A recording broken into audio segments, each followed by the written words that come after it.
Do you think you can tell how much a woman loves herself by the partner she chooses, by the partner she's dating? You can tell how much a woman loves herself by the partner that she chooses. Whenever a woman ends up with a bad partner and shares her story on social media, people are so quick to say, choose well, choose better, or you didn't choose better and all that. Anyways, that's not the focus of the video. Let's talk about weird, creepy men in relationships. Yeah, a lot of men out there are psychopaths. Creepy, weird.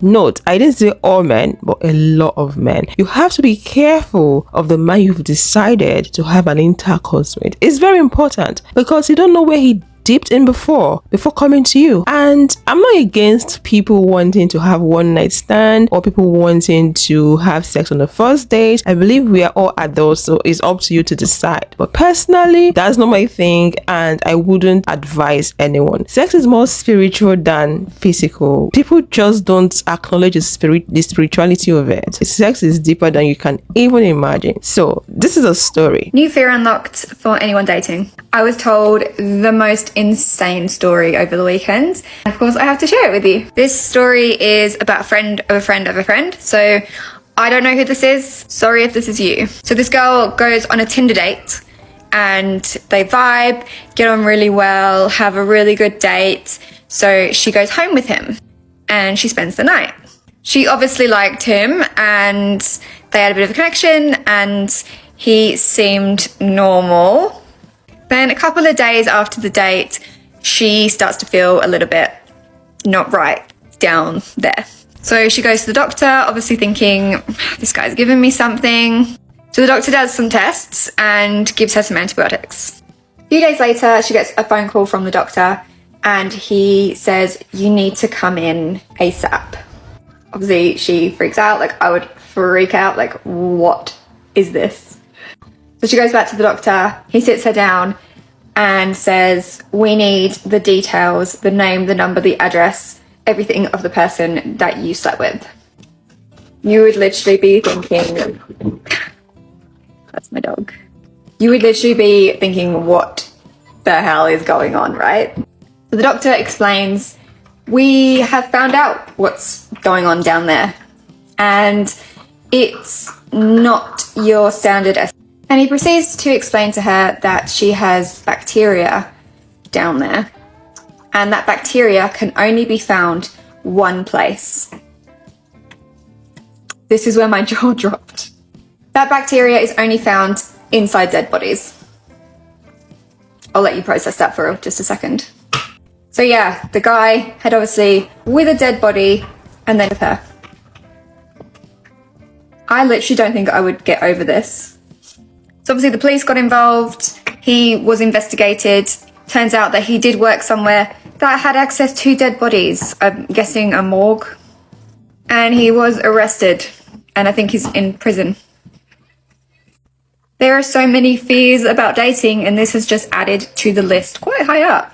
Oh my days. So he slept with a dead body and went on to sleep with her. Jeez, guys, you can't be careful enough. She found him on the Tinder dating app and on day 5 they decided to have sex. Finding someone online is scary because you don't know what the person has done in the past. You don't know where the person worked in the past. I wouldn't even blame this lady because some people are good at hoarding information. They don't like sharing. They don't like putting out things about them. Even when you ask, when you probe, you might not get the information you are looking for. So I'm not even going to blame her. I don't even know how someone can avoid this, to be honest. Personally, I think sleeping with someone on day 5, someone you met online on day 5 is quite too early for me. Everyone has got their own perception to life. Feel free to disagree with me. Some people don't have issues having sex on the first day. Some people are into hookups, one night stand, whatever that rocks your boat. But for me, nah, I'm not for that. Honestly, I'm not. You have to be careful when it comes to intercourse. Really careful. You don't know where he dipped in before and he's coming to dip into you. Men sleep with cops. It's something that happens. This is not a breaking news. People sleep with cops, especially those morgue attendants. You slept with a cop or you slept with cops and then you went on to sleep with someone that is living, someone that is working, a normal human being. Why didn't you stick with sleeping with cops? I'm not for people sleeping with cops because it's bad, it's evil, it's wicked. No one should do that. But why did you decide to mix the dead and the living, because that's what he did. You want to get pleasure from the living and also get pleasure from the dead. It's selfish. He didn't even think about the possibility of getting infected. Let's say he does not care about himself. Obviously, he doesn't care about himself, because if he did care about himself in the first place, I don't think he would be going out there sleeping with cops. So obviously, he doesn't care about himself. He's after the satisfaction he gets from it. I don't even know. Do people really get satisfaction when they sleep with cops? I don't know, honestly. Maybe I need someone to explain that to me, because I can't wrap my head around that. So he did that and went on to sleep with a lady. So to him, cops are just like humans as well. It's just that they're not breathing and they lost their life and they don't have life in them anymore. So what's the biggie? And he went on to sleep with someone else, not thinking about the possibility of infecting the person. Oh gosh, dating, it's becoming harder as the day goes by. I'm not saying these things never happen. Trust me, if you dig deeper, you will find out that people have been sleeping with cops long time ago, even before the inception of internet, before internet became a thing, before social media became a thing. People have been sleeping with cops. You should be careful about the person you let into your space. You should be careful about the person you decide to have an intercourse with. Here's a good deathbed confessional story. Well, this is not from me. Unfortunately, I have no good juicy deathbed confessions. So this terminally ill patient confessed on his deathbed that he killed his twin brother while they were both in the Vietnam War in Vietnam, took his identity, then returned to the U.S. as the other twin brother so he could be with his twin brother's wife. Him and this wife stayed together, had children. He never told anybody he was the other twin. Now, the story sounds crazy, and the children of this man say that he's delusional, he had dementia, and he made this all up. However, they found a written confession in an old Bible that he wrote. Like, he wrote this confession a long time ago and put it in this Bible, and then they found it. So, I don't know. Now, I will say my source for this is BuzzFeed, so who knows, but it's still entertaining. I'm in shock, and I need to tell people about what just happened. So I've dressed to get dinner tonight, and this man is on his way, and he's booked dinner, and he's coming to pick me up, and he texts me as I'm getting ready, like half an hour before, and he goes, "I kid you not, word for word, all right, you shallow bitch. Don't judge my car. I've had it since I was 18 and no one has a car in London." This is our second time meeting, and he is a over 30-year-old plus man, has a normal career, and we barely have a friendly relationship. You know, it's only our second time getting dinner together. And I was just like, what? Like, no one, I barely call my friends cuss words. And if we ever do playfully call each other bitch, it's very, very, very few friends in person. And it's like people that I'm very close with. I have very little tolerance for cuss words, especially with men I go on dates with. So this really threw me off. And I told him, I was like, what? Like, why would you call me that? And then as I'm getting ready and I talked to my younger brother and I told him what happened, he goes, "What? Don't go to dinner." And I initially didn't feel like I could have just canceled because I felt bad that this person was on their way. But then I thought to myself, you know what? Like, this is not okay for me. And these are my standards. I don't want to get dinner with someone that can just call me that whenever they want. And so literally as he got here, I let him know. And he calls me and complains and says that it's rude that I intentionally let him know now that he's driven across the city. And when I explained to him, hey, like, I didn't know how I was feeling, like I didn't realize how upset it made me feel, and I was being super respectful, he literally hung up on me. And then 10 minutes later sent me a long ass apology. This is a grown man over 30 thinking it's okay to call a woman a bitch before coming to pick her up for dinner. But you know what?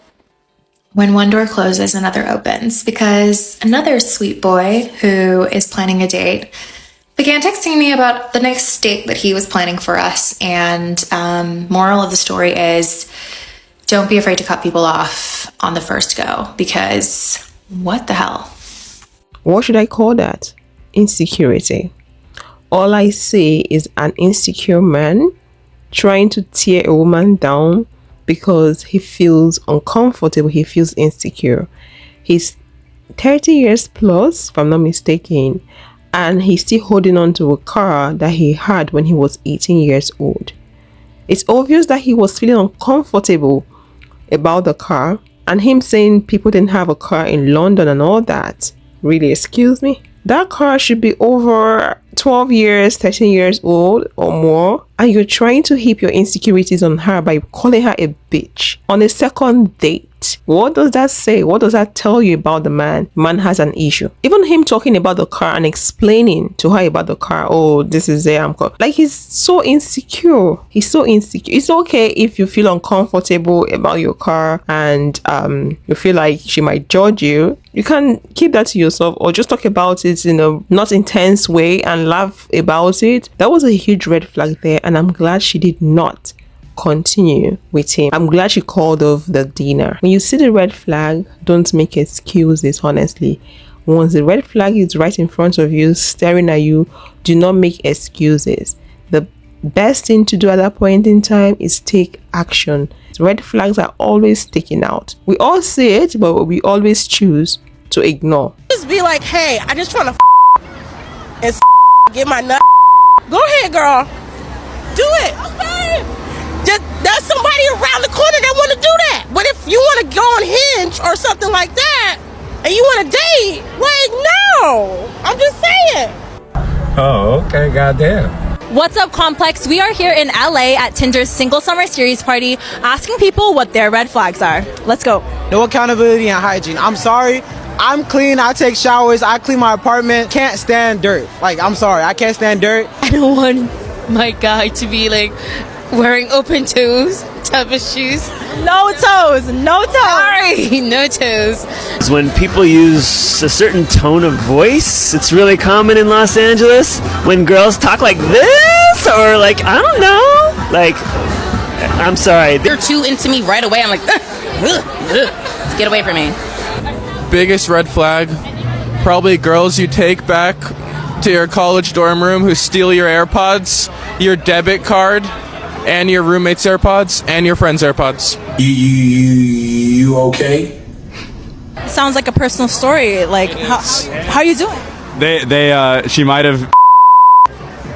That's a possibility, but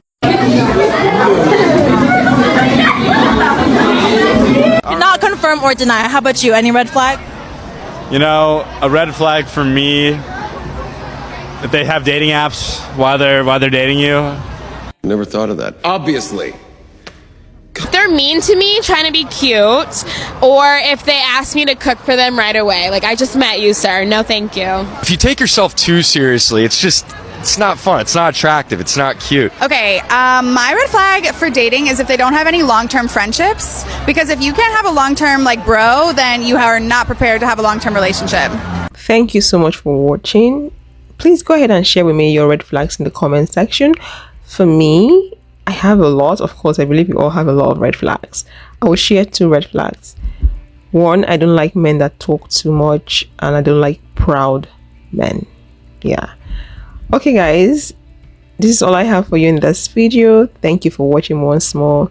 Feel free to share your thoughts with me in the comment section, and don't forget to subscribe and like this video. Bye bye.